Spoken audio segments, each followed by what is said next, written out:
Continuamos con el análisis, el estudio de la carta del apóstol Pablo a los romanos.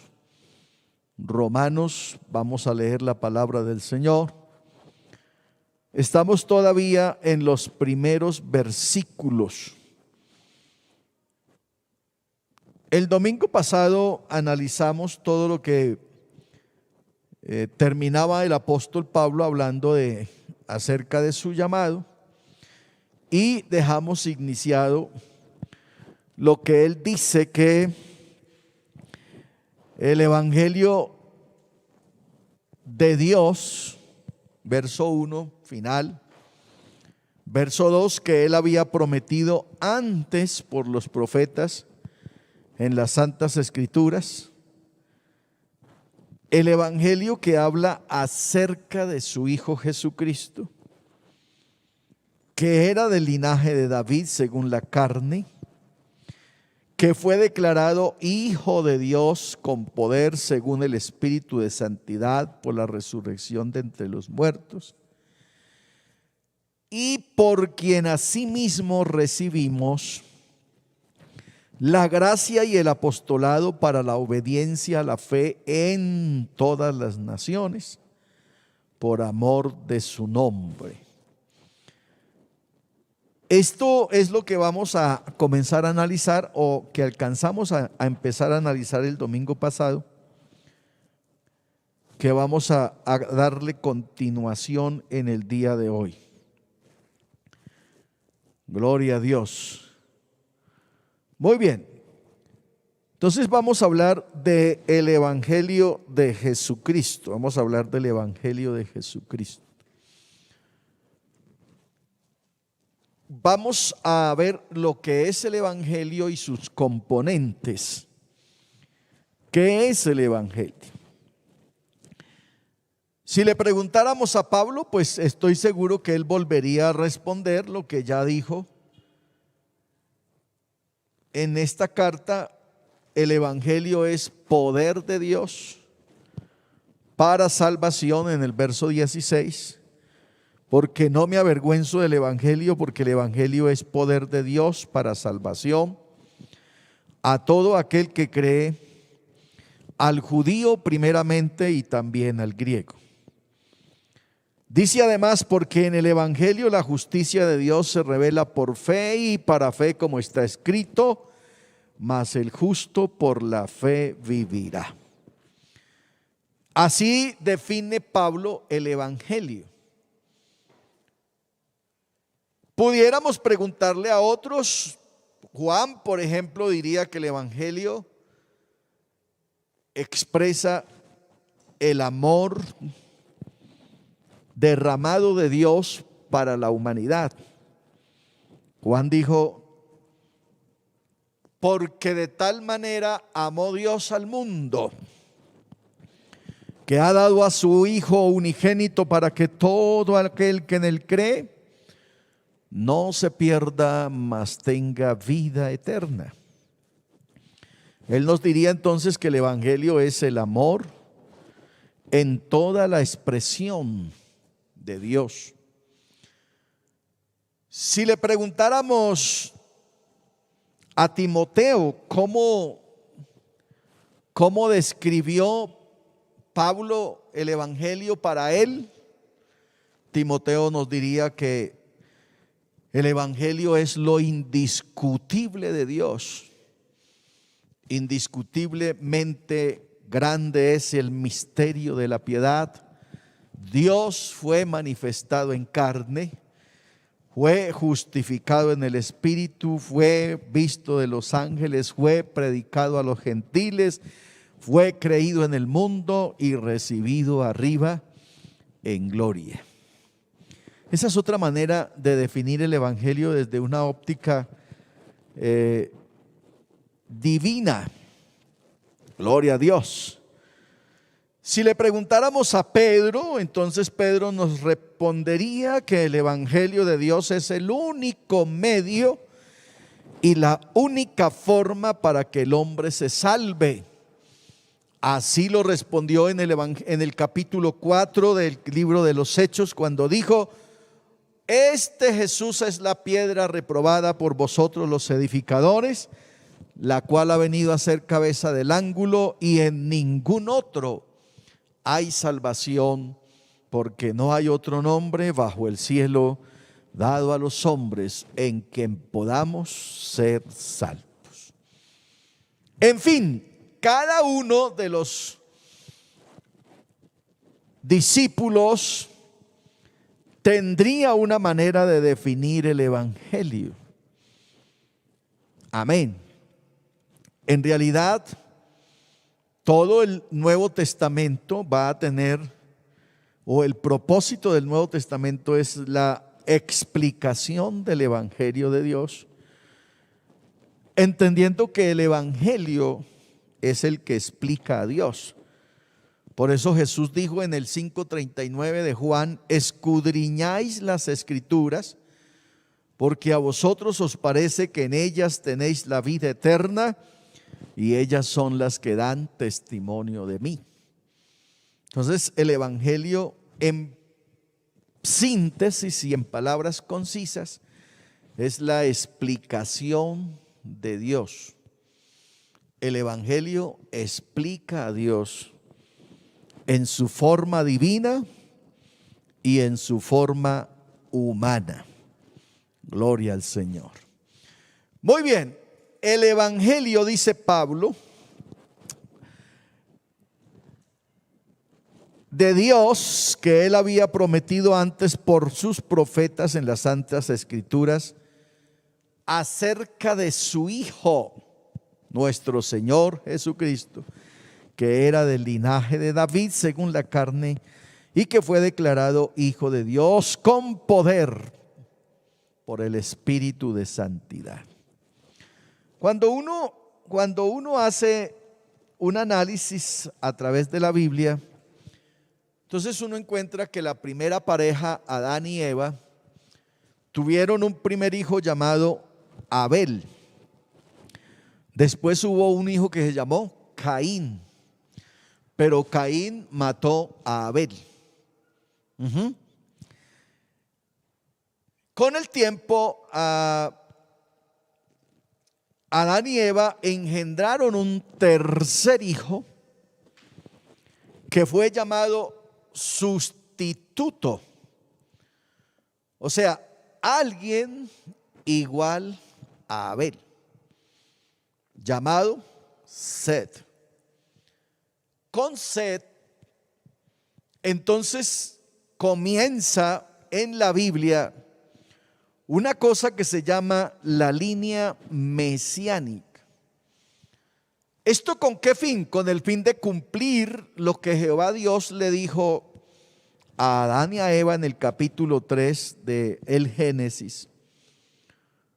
Cuando Dios le dice a Adán y a Eva en el capítulo 3, el verso 15: y pondré enemistad entre tu simiente y la simiente tuya, esta te herirá en la cabeza y tú le herirás en el calcañal.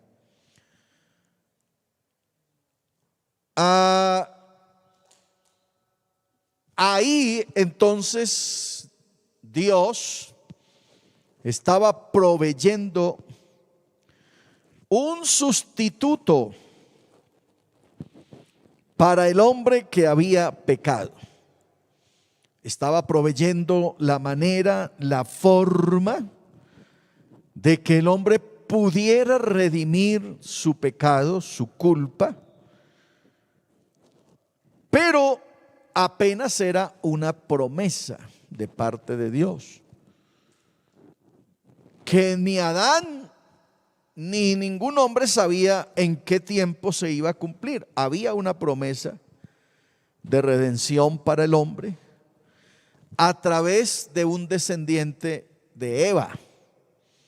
Nació entonces Set, y con Set comienza entonces esa línea con la cual, o desde la cual vendría ese que iba a nacer y que iba a redimir a la humanidad. Se empezó entonces a desarrollar La humanidad comenzó entonces a multiplicarse, empezó a darse la raza humana, empezaron a hacerse los pueblos, a hacerse las naciones, gloria a Dios. Y entonces uno encuentra, cuando uno lee las genealogías, tanto en el Evangelio de Mateo como en el Evangelio de Lucas, vamos a encontrar entonces a la gran mayoría de quienes tuvieron que ver con esa descendencia. Por ejemplo, Mateo dice: el libro de las genealogías de Jesucristo, hijo de David, hijo de Abraham. Abraham engendró a Isaac, Isaac a Jacob, y Jacob a Judá y a sus hermanos. Judá engendró a Tamar, a Fares, a Sara, Fares a Esrón, y Esrón a Arán. Arán engendró a Aminadab, Aminadab a Nazón, y Nazón a Salmón. Salmón engendró a Rahab, Rahab a Booz, Booz engendró a Ruth, a Obed, y Obed a Isaí. Isaí engendró al rey David, y el rey David engendró a Salomón, de la que fue mujer de Urías. Salomón engendró a Roboán, Roboán a Abdías, y Abdías a Asa. Asa engendró a Josafat, Josafat a Jorán, y Jorán a Usías. Usías engendró a Jotán, y Jotán a Acaz, y Acaz a Ezequías. Ezequías engendró a Manasés, Manasés a Amón, Amón a Josías. Josías engendró a Jeconías y a sus hermanos en los tiempos de las deportaciones. Ahí entonces Mateo nos presenta una genealogía desde de donde viene el Mesías. Él comienza desde Abraham. Él dice: Abraham engendró a Isaac, Isaac engendró a Jacob, y comienza a hacer esa genealogía. Pero antes de Isaac habían habido ya unos hombres que traían esa línea mesiánica hasta pasar por aquí por Isaac. Lucas entonces nos va a hablar de otra genealogía, otro grupo de personas que tuvieron que ver con que se diera al fin en la historia lo que dijeron los ángeles. Los ángeles dicen: os damos buenas nuevas de gran gozo, que os ha nacido hoy en la ciudad de David un Salvador, que es Cristo el Señor. Ese día que se da esa noticia, entonces comienza a darse ya el cumplimiento de Lucas, de Génesis 3:15, y comienza entonces el evangelio a desarrollarse en la persona de Jesucristo, que es lo que Pablo está diciendo en la carta a los romanos. Pablo en la carta a los romanos dice que él había prometido por sus profetas en las escrituras acerca de su Hijo, pero está hablando desde el evangelio, no de Jesús, está hablando desde el evangelio. Vea, el verso 1 dice: Pablo, siervo de Jesucristo, llamado a ser apóstol, apartado para el evangelio de Dios, que él había prometido antes por los profetas en las escrituras acerca de su Hijo. Por eso decimos que el evangelio es la explicación de Dios. Es el evangelio el que nos permite conocer a Dios. Cuando uno habla del evangelio, necesariamente tiene que estar hablando de Cristo.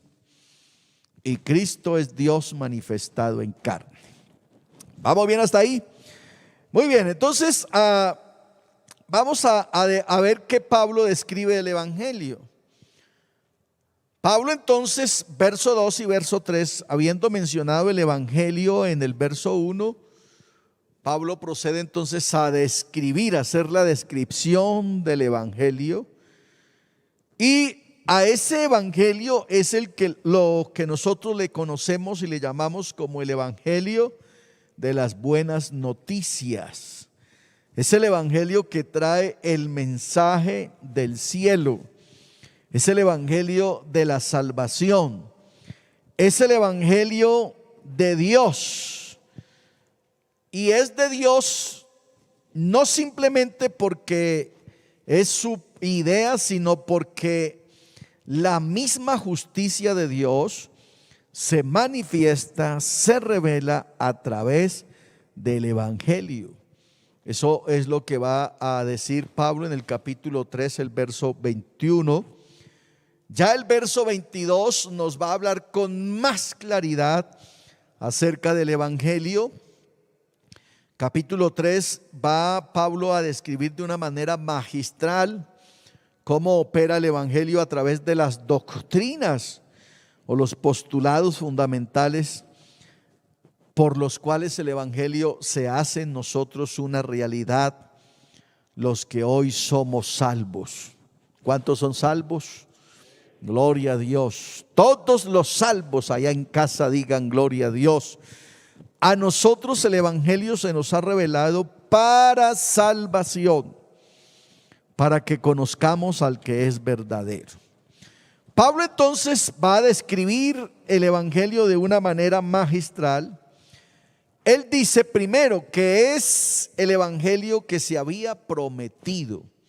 Es lo primero que se tiene que entender. Un evangelio prometido. ¿Dónde lo prometió? En Génesis capítulo 3, el verso 15.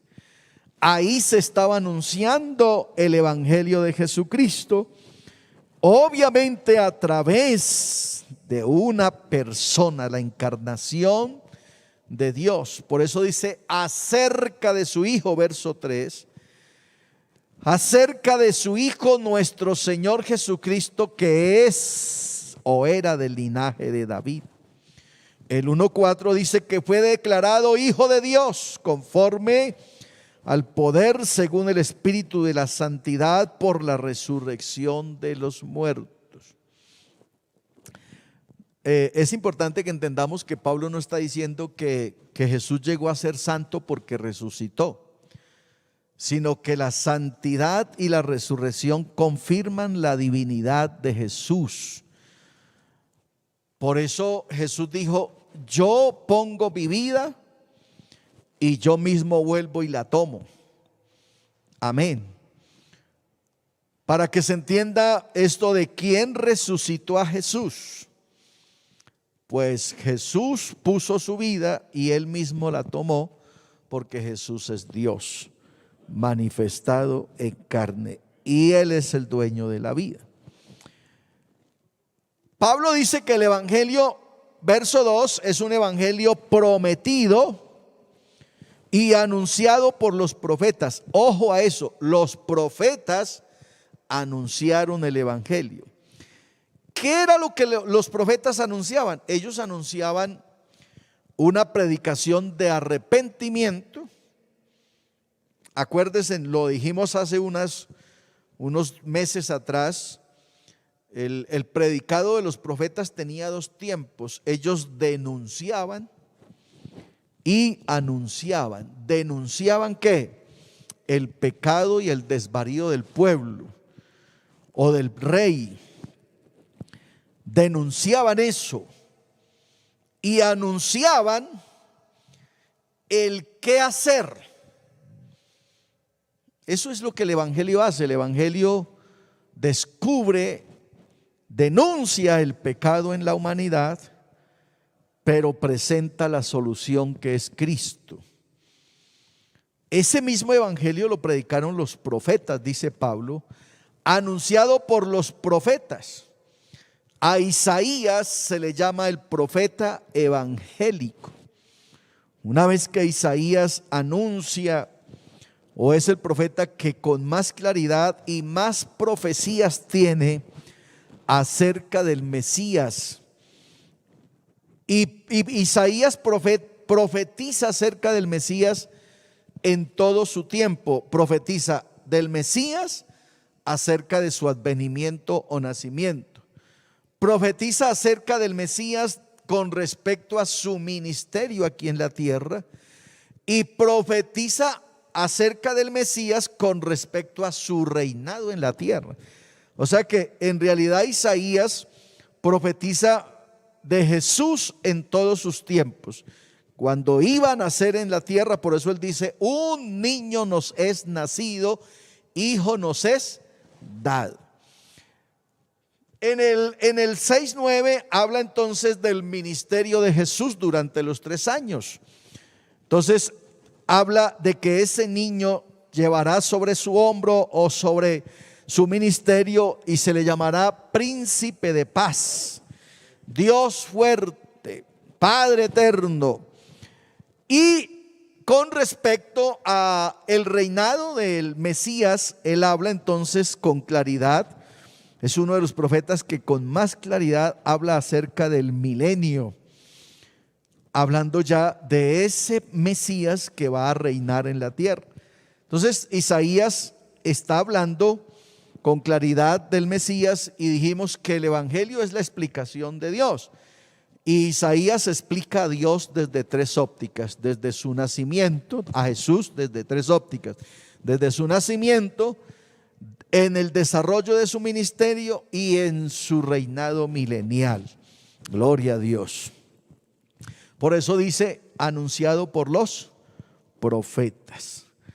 Pablo además dice que ese anuncio tenía que ver con la explicación de su Hijo. Verso 3, acerca de su Hijo.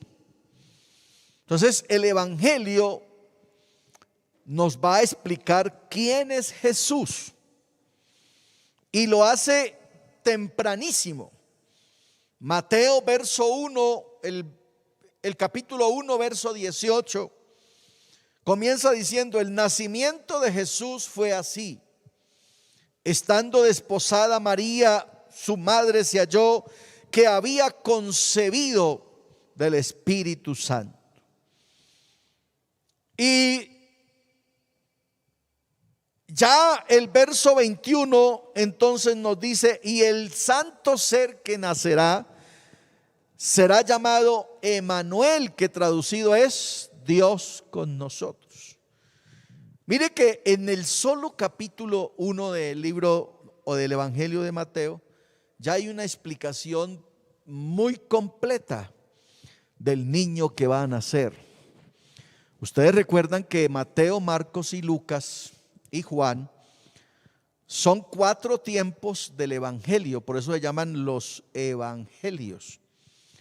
No que sean 4 evangelios, sino que son 4 ópticas, 4 diapositivas, 4 fotos del Evangelio, o en realidad de Jesucristo. Entonces Mateo, dice que el Evangelio al final es el que va a ser el Rey de Reyes. O sea, que ese niño que va a nacer, por eso se le llama el Rey de los judíos, porque ese es el que va a reinar. Eso lo dice Mateo. Y en realidad, si usted se para ya en Apocalipsis 20, entonces se encuentra que la religión reina en el milenio es el Evangelio, en la cabeza del Señor Jesucristo. Aló. A Marcos entonces dice que ese que está ahí en acción o en escena es la ofrenda, es el siervo, es el cordero, es el buey que se ha de sacrificar para el perdón de los pecados, cosa que se cumplió perfectamente en la cruz del Calvario. Otra forma de explicar el Evangelio. El Evangelio es el que nos presenta y nos describe la ofrenda de Dios para el perdón de los pecados de la gente. Y por eso dice que se había anunciado. Cuando uno lee el capítulo 12 del libro del Éxodo y el capítulo 23 de Números, uno se da cuenta que ya el Cordero de Dios estaba anunciado desde esa época. Desde la salida de Egipto se establece entonces la ceremonia del Cordero Pascual, indicando entonces que lo que Juan dijo en Betábara, al otro lado del Jordán, en el capítulo 1, verso 29 y 30 de Juan, cuando dice: estas cosas sucedieron en Betábara, al otro lado del Jordán donde Juan estaba bautizando. Y el verso 30 dice: el siguiente día vio Juan a Jesús que venía a él y dijo: he aquí el Cordero de Dios que quita el pecado del mundo. ¿Cuál Cordero de Dios? El de Éxodo capítulo 12, el Cordero Pascual, que en el Antiguo Testamento había que matar muchas veces para ir quitando los pecados del pueblo, pero que según Pablo en Hebreos ahora solo murió una sola vez por todas y limpió el pecado de todo el mundo para que todos seamos salvos por él. Gloria a Dios. Marcos entonces dice que él es el buey que van a sacrificar. Lucas dice que se necesitaba un hombre perfecto, un hombre 10, que se necesitaba un hombre que no pecara, un hombre que fuera santo, y así lo presentó Lucas. Y él le dijo a los griegos: ese es el hombre 10, ese es el hombre que no tiene defecto, ese es el hombre que habla con autoridad, ese es el hombre que habla con sabiduría. Nadie ha hablado en la historia de la raza humana como él, porque se necesitaba un hombre que fuera perfecto y sin defecto. Otro tiempo del evangelio. Gloria a Dios. Y Juan entonces describe y dice de ese personaje, dice: nadie subió al cielo sino el que descendió del cielo, el Hijo del Hombre que está en el cielo. Y Juan entonces también dice: el Padre y yo, o yo y el Padre, una sola cosa somos, y el que me ha visto a mí, ha visto al Padre. Una descripción realmente extraordinaria de la divinidad de Jesús. Juan lo que está diciendo sencillamente es que Jesús es Dios manifestado en carne. Gloria a Dios. Miren entonces cómo el evangelio va a describir a Jesús de una manera extraordinaria. Dicho de otra manera, si usted quiere entender el evangelio, primero tiene que entender a Jesús. O la manera de entender a Jesús es entendiendo el evangelio, como usted quiera verlo. El evangelio entonces tiene unos postulados primarios o principales, y desde ahí entonces se explica todo el evangelio. Lo primero que el evangelio hace es que nos dice que Dios se manifestó en carne. Juan capítulo 1, el verso 14: y aquel verbo fue hecho carne y habitó entre nosotros, y nosotros vimos su gloria como la del unigénito del Padre, lleno de gracia y de verdad. ¿Cómo entender cuál verbo? Porque Juan dice: y aquel verbo, pues el del 1:1. El 1:1 va a decir entonces: en el principio era el verbo era con Dios y el verbo era Dios. ¿Cuál verbo se hizo carne? Dios se hizo carne. Alabanzas al Señor. Ok, el evangelio entonces también nos dice que ese que se hizo carne fue crucificado. Lo pusieron en una cruz como un malhechor, para que se cumpliera lo que ya estaba profetizado sobre él en Isaías capítulo 53 y en otras porciones. Y Pablo entonces va a decir a los corintios en el capítulo 1, capítulo 15, capítulo 1, verso 23 de Primera de Corintios. Pablo dice de la siguiente manera: pero nosotros predicamos a Cristo crucificado, para los judíos ciertamente tropezadero, pero para los gentiles, ¿cuánto dicen amén a eso? para los gentiles, gloria al Señor, o para los llamados, así judíos como griegos, Cristo, poder de Dios y sabiduría de Dios, porque lo insensato de Dios es más sabio que los hombres y lo débil de Dios es más fuerte que los hombres. Entonces, ese niño de Belén se hizo adulto y fue crucificado. Gloria a Dios. Al ser crucificado,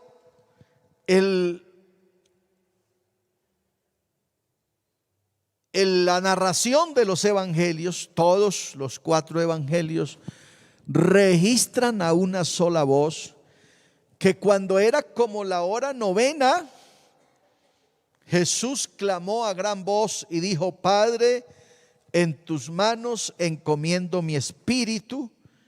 Y el versículo que acompaña esa expresión dice: Jesús murió. Aleluya.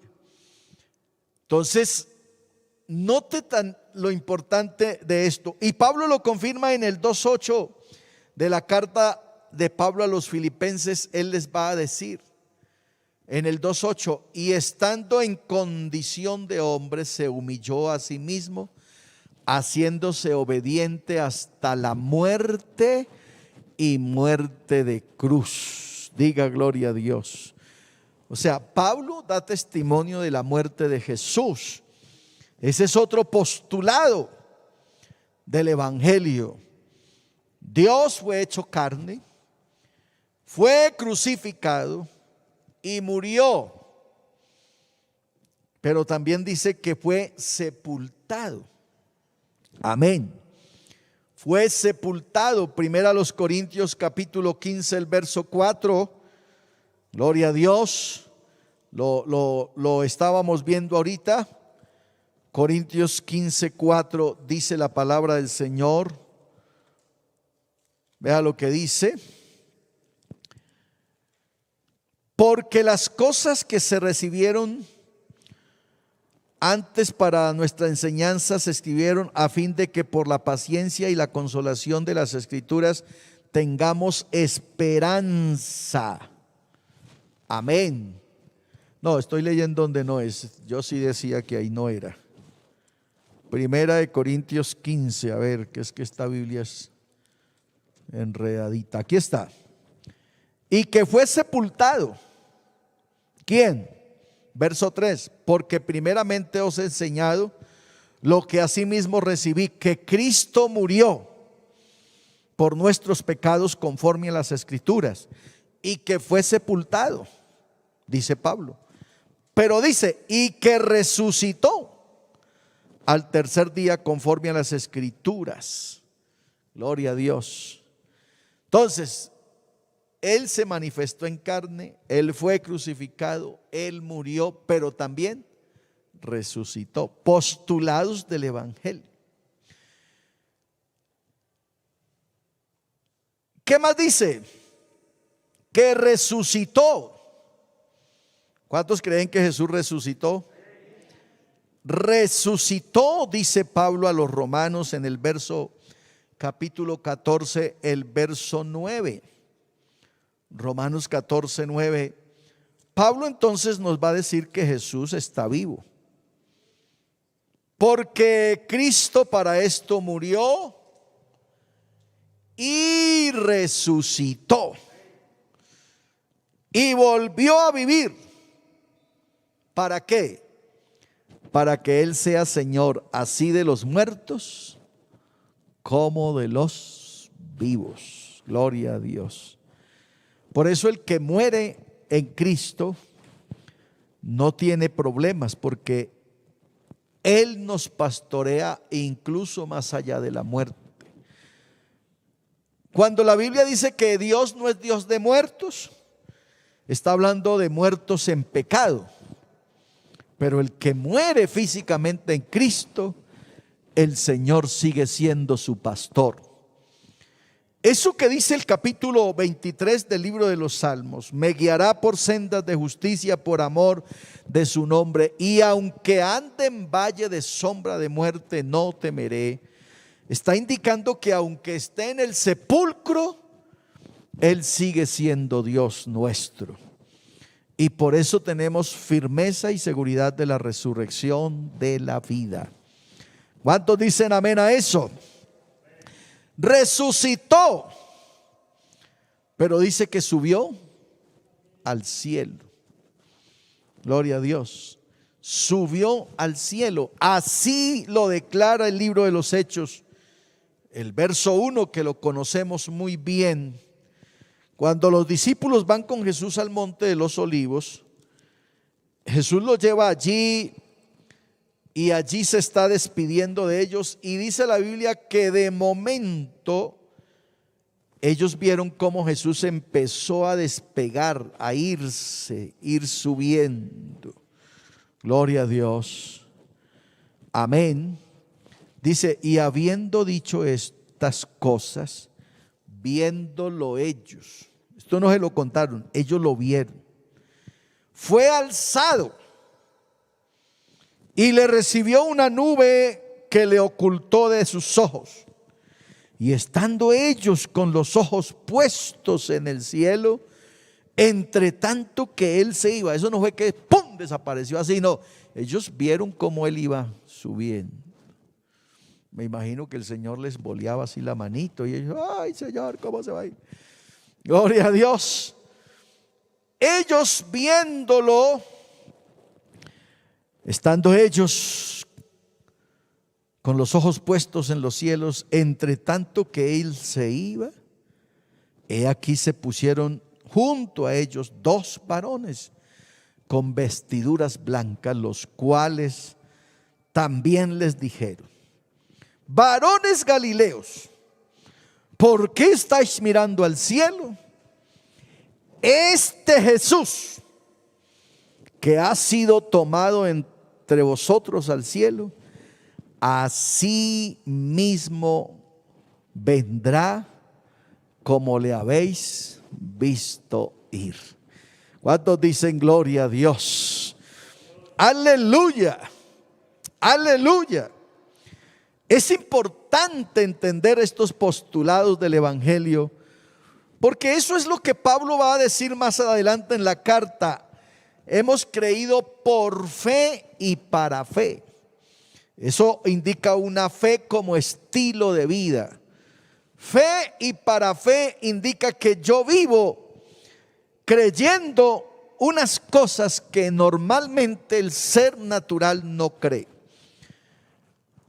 Además de que se hizo carne, que fue crucificado, que murió, que resucitó, que subió al cielo, la Biblia dice que Él viene por segunda vez. Efectivamente, el versículo que estamos leyendo lo dice. Dice, este mismo Jesús que ha sido tomado entre vosotros al cielo, así vendrá como le habéis visto ir. Es importante, iglesia, que entendamos que esto que está diciendo ahí, que están diciendo los ángeles ahí, no tiene que ver con el levantamiento de la iglesia. Se está refiriendo a la segunda venida de Cristo. Amén. A la segunda venida de Cristo. Hebreos va a hablar de ello, Pablo a los Hebreos va a hablar de ello de una manera un poquito más clara. Hebreos 9:28 dice: así también Cristo fue ofrecido una sola vez para llevar los pecados de muchos. Y escuche, y aparecerá por segunda vez sin relación con el pecado para salvar a los que le esperan. Gloria a Dios. Ahí se cierra lo que es el círculo o los postulados del Evangelio. Ahí está la explicación de Dios completa y la explicación del Evangelio completa. ¿Cuál es el propósito del Evangelio? Que el hombre sea salvo. ¿Qué dice Pablo a los hebreos? Aparecerá por segunda vez sin relación con el pecado. Eso implica que ya Él no viene a morir por pecadores, sino que viene allá a llevar a los perdonados. ¿Cuántos dicen gloria a Dios? Entonces, esta aparecerá por segunda vez sin relación con el pecado, implica el cierre, que es lo que también Pedro le está diciendo a la Iglesia Universal. Pedro dice que el fin de nuestra fe es nuestra salvación. O sea, el día que nosotros levantemos de aquí como se levantó el Señor Jesús para ir al cielo, entonces el Evangelio se habrá perfeccionado en nosotros, se habrá cumplido en nosotros plenamente, porque la razón de ser del Evangelio es que nosotros seamos salvos. Ahora, recuerden que la salvación en nosotros tiene tres tiempos. Nosotros fuimos, nosotros somos y nosotros seremos. A ese tercer tiempo es que Pablo se está refiriendo a los hebreos para salvar a los que le esperan. O sea, para confirmar y ejecutar definitivamente el último tiempo de la salvación, y es que vamos a estar de patitas en el cielo. Amén. Gloria a Dios. Que es lo mismo que entonces Pedro va a decir también, que nosotros, nuestra fe se confirma, nuestra fe culmina el día que seamos salvos. Gloria a Dios. Creo que nos estamos dando cuenta la importancia del Evangelio para nosotros, para el ser humano y para entender a Dios.